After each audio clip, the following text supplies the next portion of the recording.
Okay, so this is the same basic problem as we've been doing, except that there's all these fractions everywhere. So a great thing to do when you have a bunch of fractions is to basically just get rid of them in the very first step. So what I'm going to do is look at all these denominators, and they're going to be, looks like my common denominator would be 6 since I have 3's and 2's. And so I'm going to multiply both sides by 6. And the same way that I can add something to both sides or subtract something from both sides, I can also multiply both sides. It's just a matter that I do it to everything on both sides. So let me show this distributed through, and then I'll show you the reduce that happens next.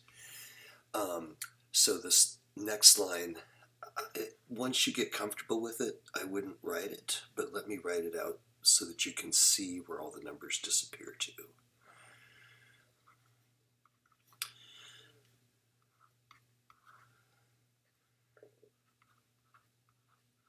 Okay, so what just happened there was I went 6 times 1, and that got me that 6/3 there, and then 6 times that one got me that 6/2. 6 times that one got me that 6/2, and 6 times 8 got me that -48. So the reason I wanted to use the LCD for everything is because now 6/3, that makes 2a.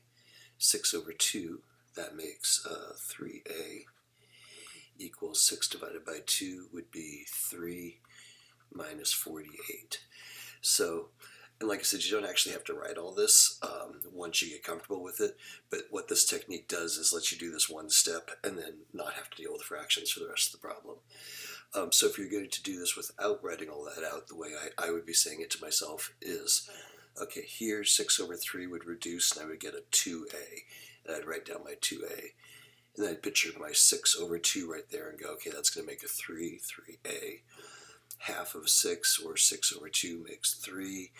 And then don't forget the 8, because everyone forgets the 8 because it's not a fraction. Then 6 times 8 makes the 48.